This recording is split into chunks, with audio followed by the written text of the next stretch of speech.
Beneath the trophies and red carpet smiles of some top female athletes and influencers sits a hard, ugly truth: steroids. From Marion Jones's Olympic dreams collapsing We disqualified Marion Jones from the 5 events. to Jodie Marsh's blunt accounts of the mood swings and health scares, Okay, girls, thank you. Relax for a moment. these aren't celebrity gossip. They're real-life warnings. Shortcuts that looked like fast success ended in broken trust, medical battles, and careers that never fully recovered. I have let my country down, and I have let myself down. I am retiring from the sport of track and field, a sport which I deeply love. Watch closely. These are raw confessions and costly lessons.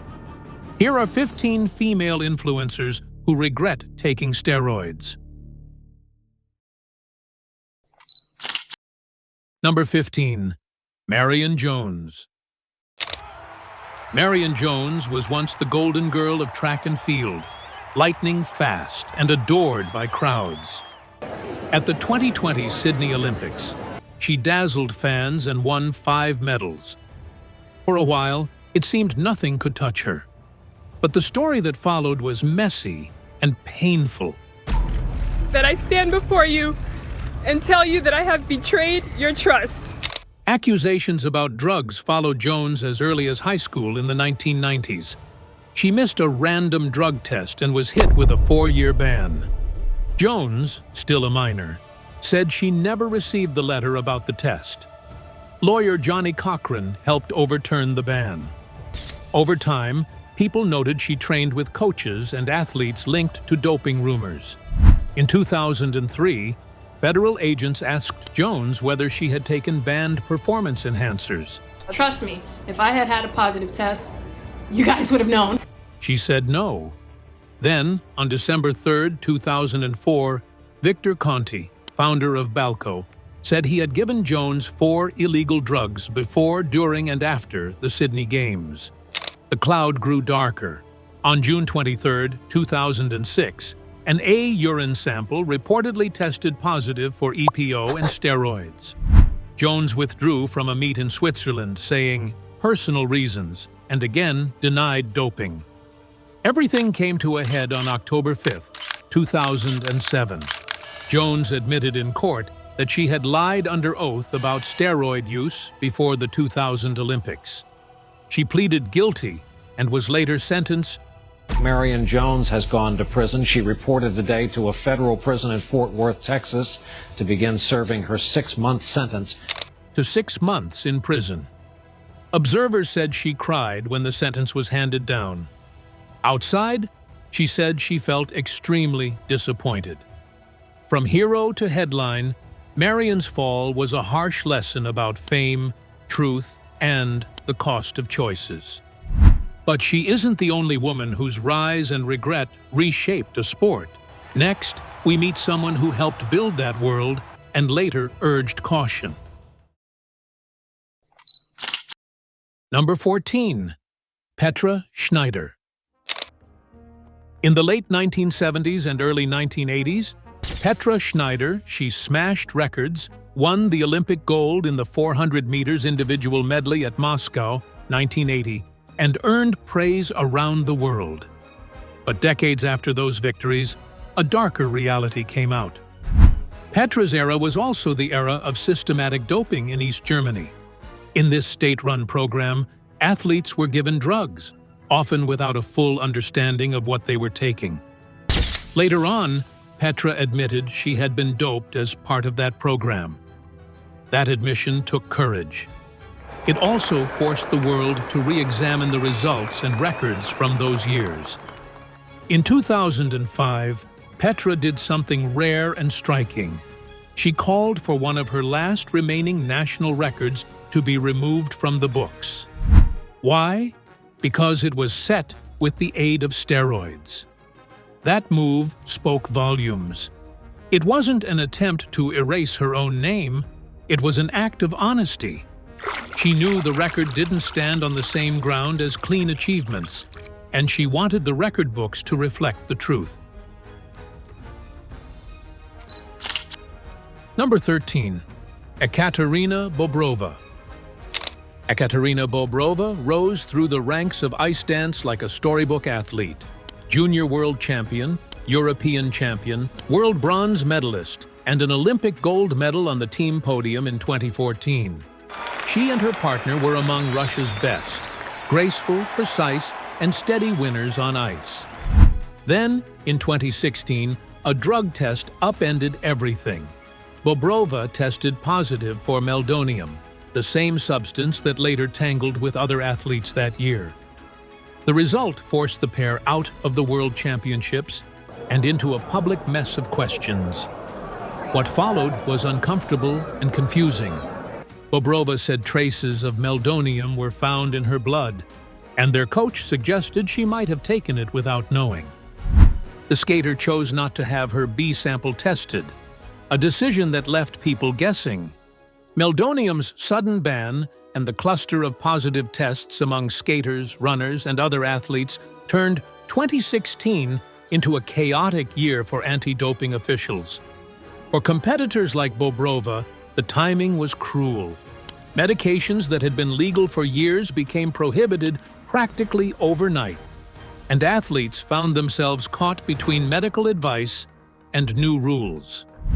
Bobrova's case is a hard example of how tiny chemical traces and shifting lists can change an athlete's path. Whether it was a deliberate attempt to boost performance or an honest mistake about a prescription, the result was the same: medals, schedules, and reputations put on hold. Number 12. Kelly White. Years before headlines about banned drugs, Kelly White survived a brutal knife attack that left her face needing more than 300 stitches. That violent chapter could have ended her dream. Instead, she rebuilt herself and rose fast in the sprinting world.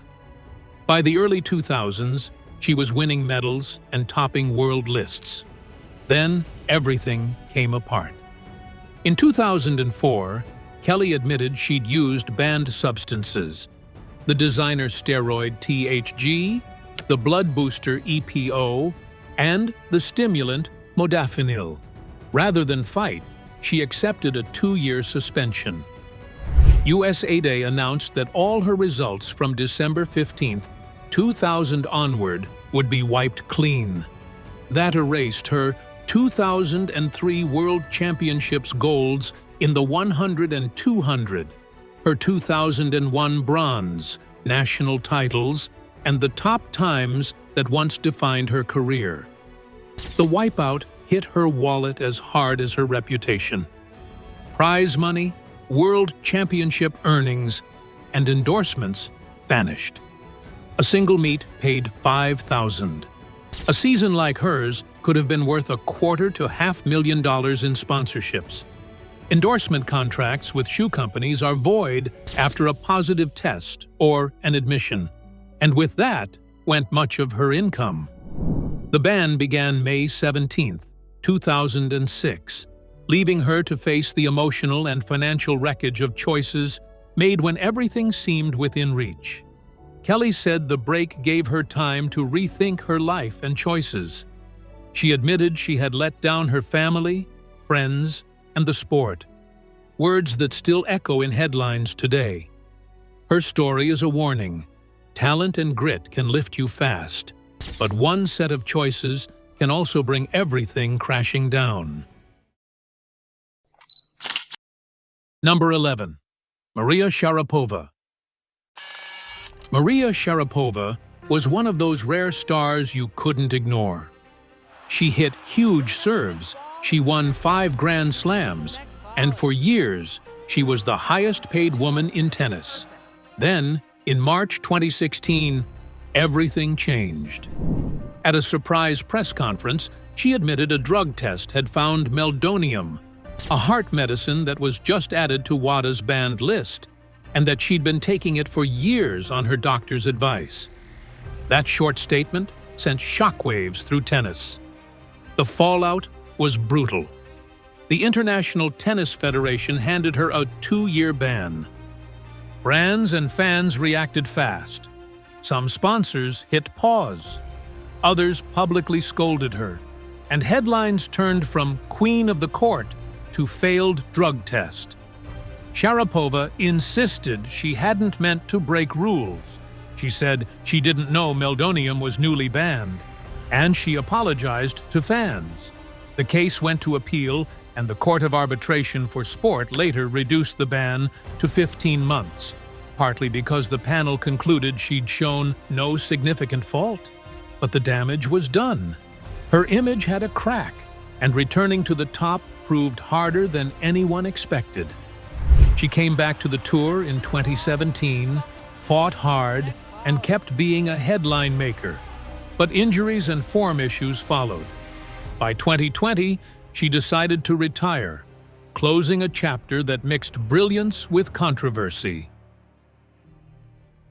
Number 10. Jodie Marsh.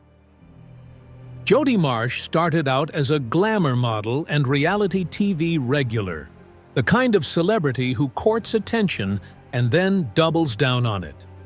Around 2010, she shifted hard into fitness, lifting, dieting, and building a new public image as a bodybuilder. That change led to magazine shoots, trophies, TV spots, and a whole new crowd watching her. But it also put her right in the middle of a messy debate. Natural bodybuilding versus the fast track of performance enhancers. Marsh didn't just change her body. She grabbed the mic and went looking into the darker side of gyms. In a 2013 TV special, she dove into steroid culture to see what drives people to take drugs, what it costs them, and whether the gains are worth the price.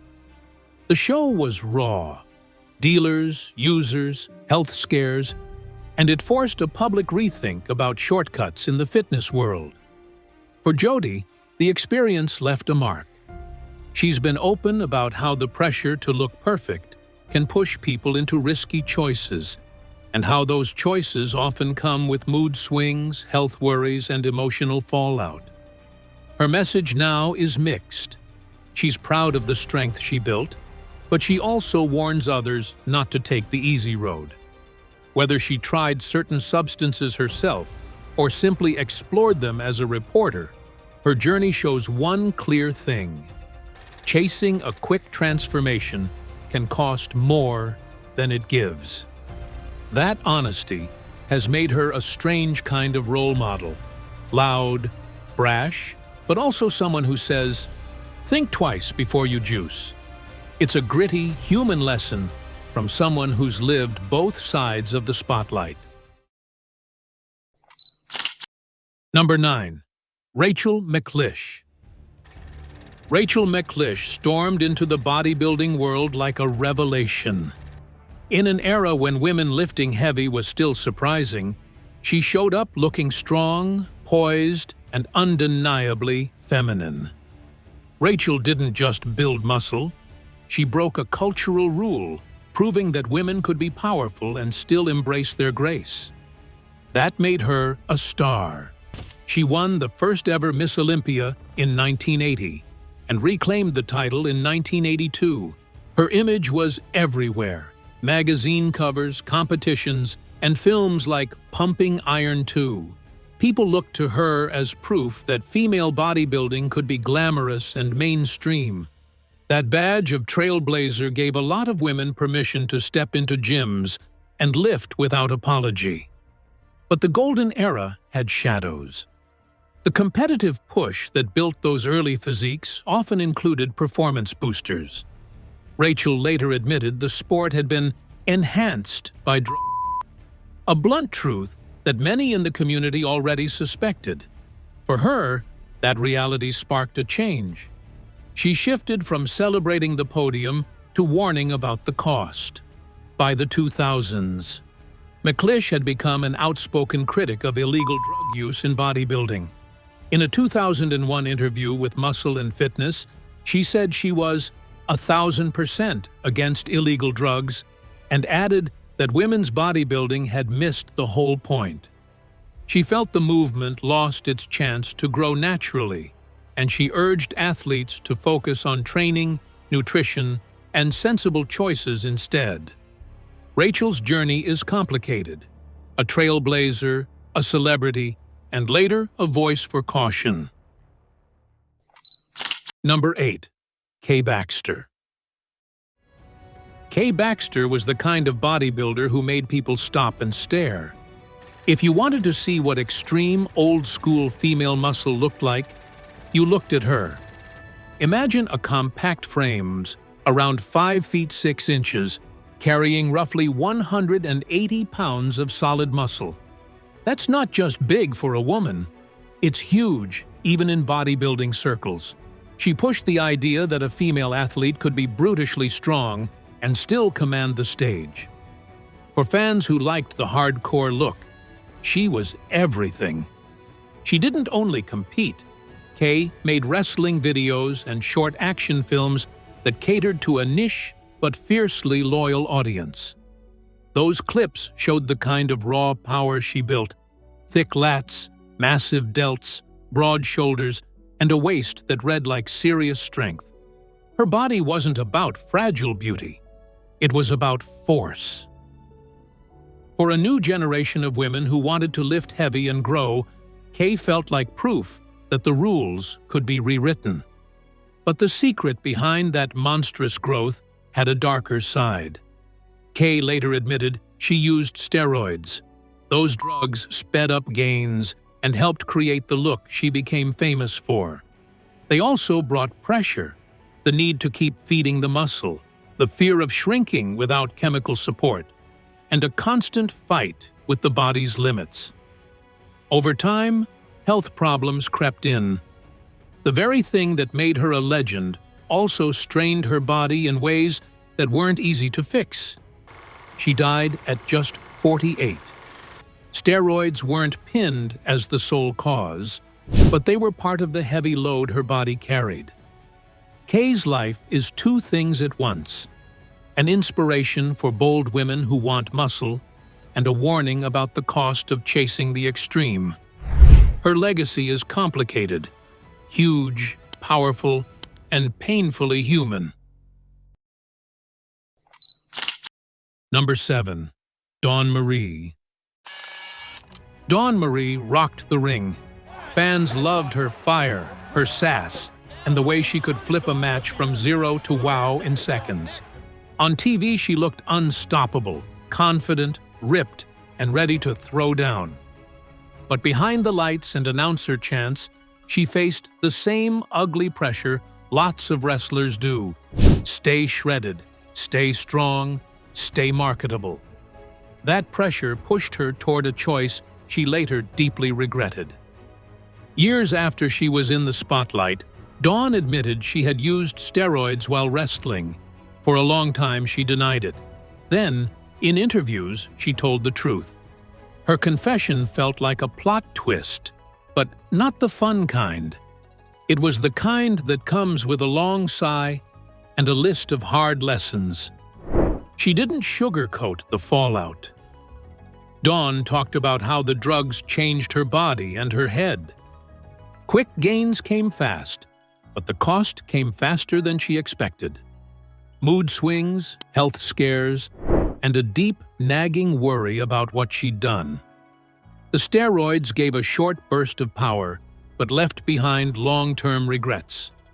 In the wrestling world, where image matters more than most places, the stigma was brutal. People judged.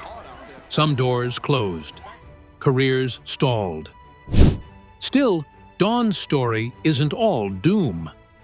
Owning up to a mistake takes guts. By speaking out, she opened a door for honest talk about what the industry asks of women. She reminded fans and fighters that the breaks exist for a reason. For people watching, her tale is a simple one. Shortcuts feel sweet, but they often come with a price tag you can't return. Dawn's final message was more human than heroic. Be honest with yourself, and don't let the roar of the crowd drown out the voice that says, "Is this worth it?"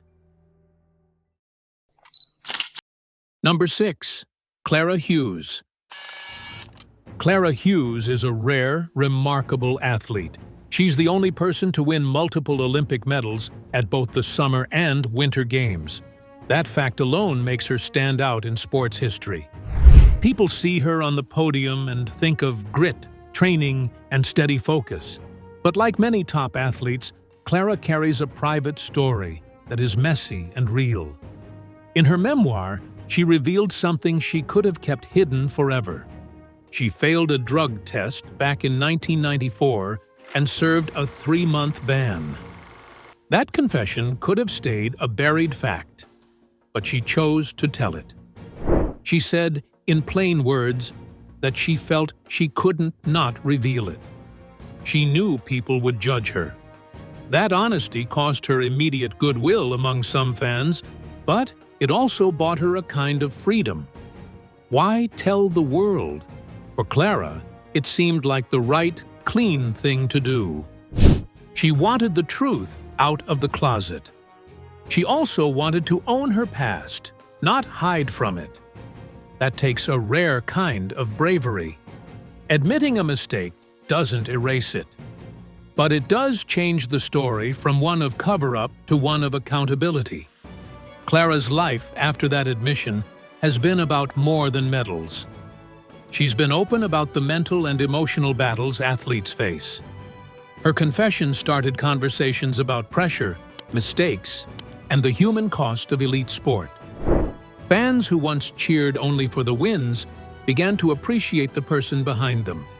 Someone who makes choices, learns from them, and keeps going. In the end, Clara's message is simple. People will judge, yes, but honesty often leads to healing, and that can matter more than a medal. Number 5. Nicole Bass. Nicole Bass was built to dominate. She stood out like no one else, towering, massive, and impossible to ignore.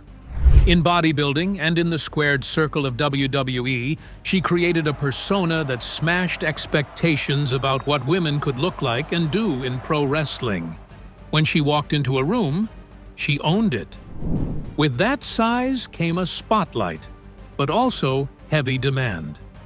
To keep that look and that presence, Nicole faced pressure most people can't imagine. Reports later revealed she'd used steroids to help maintain her massive frame. In that world, where strength and spectacle sell tickets, the temptation for a chemical shortcut can feel huge. The costs showed up over time.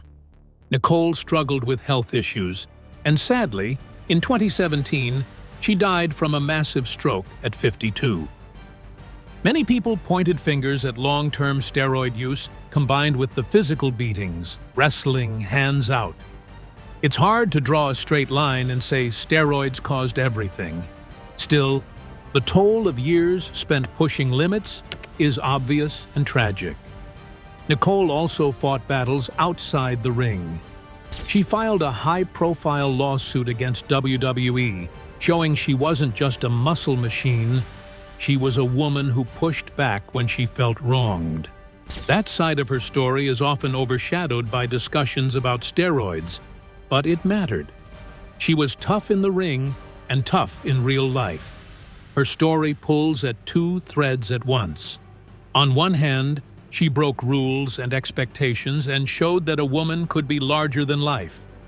On the other hand, the price for that image was enormous.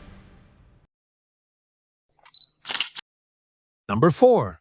Yulia Stepanova.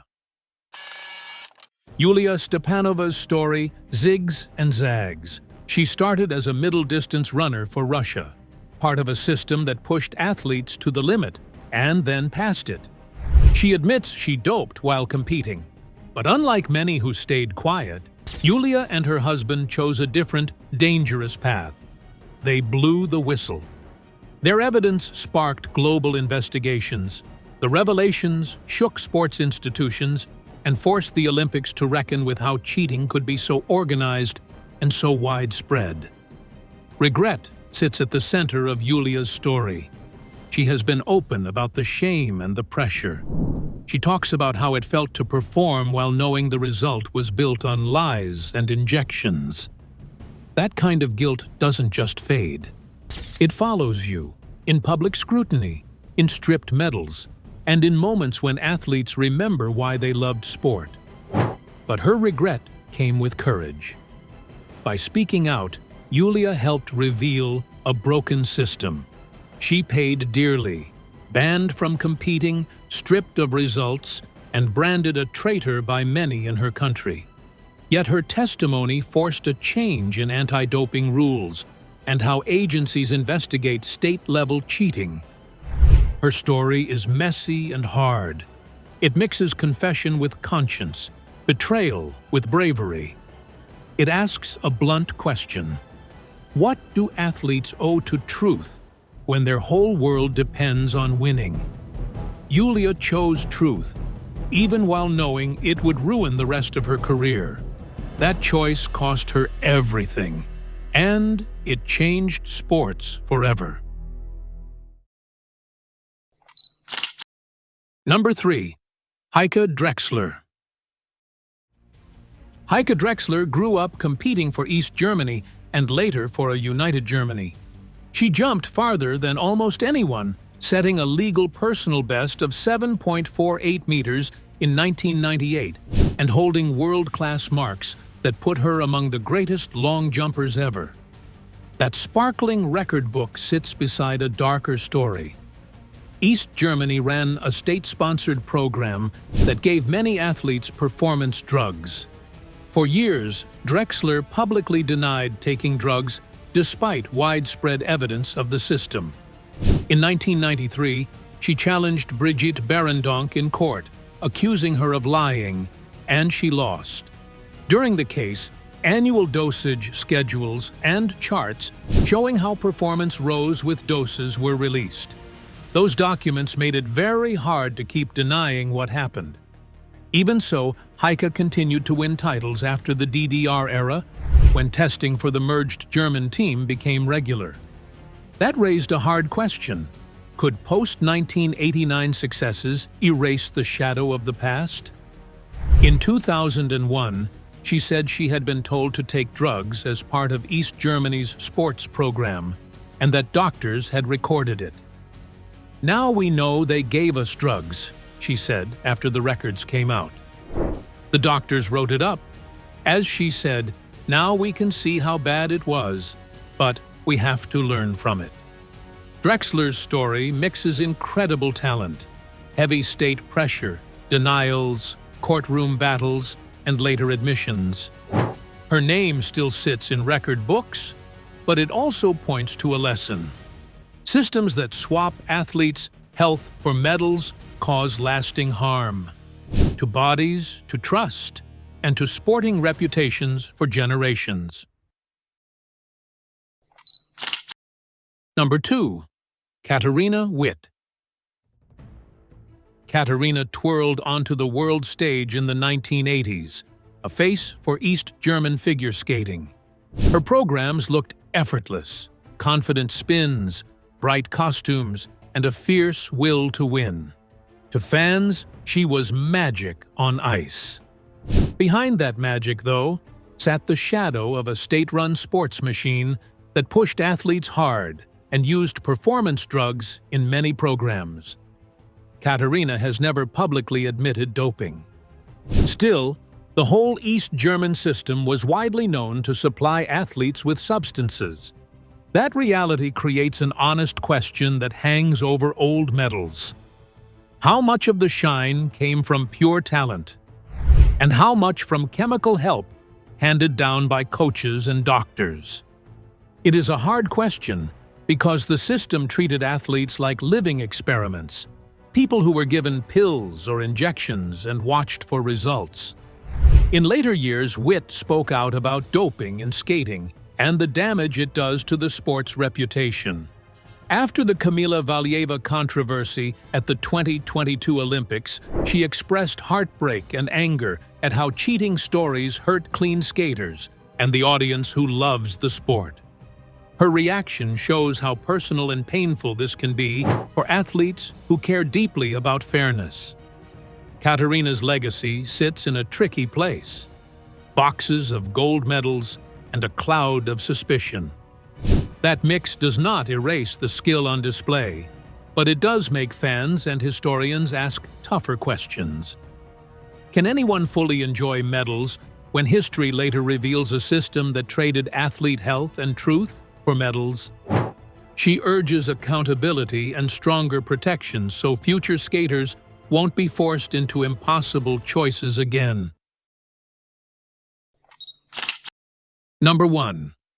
Tammy Thomas. Tammy Thomas came from a small Mississippi town raised on family values and the Bible. She entered cycling with quiet determination and quickly found herself in a world that ran on different rules. On April 29, 2000, she mounted the podium after winning the 500-meter time trial in Frisco, Texas. She posed for photos with rival Chris Whitty, red nail polish a small sign of her womanhood amid a changing body. Thomas's muscles grew, her voice deepened, hair appeared where it hadn't before, and her jaw hardened. Those changes were the result of steroids meant to make her faster. For a while, the drugs worked. But the gains came with a cost. She lost her chance at the Olympics, was banned from the sport she loved, and was left with chronic health problems and an uncertain future. Now, 55 and living in Ridgeland, Mississippi, Tammy still lives with the fallout. She says she trusted the wrong people who pushed quick fixes and crossed lines she didn't fully understand. Her story is not just about a fallen athlete. It's about how pressure and bad advice can steer someone into decisions that last a lifetime. Friends remember a polite Southern girl trapped under a stronger, harsher exterior. Chris Whitty said Tammy sometimes seemed trapped in her own body, when deep down she was still Tammy. The memory lingers. A gifted athlete whose push for speed cost more than medals. Officials eventually banned her from competitive cycling, a punishment that closed the door on any comeback. The health issues remain, and the sense of loss is real. A life narrowed by choices made under pressure.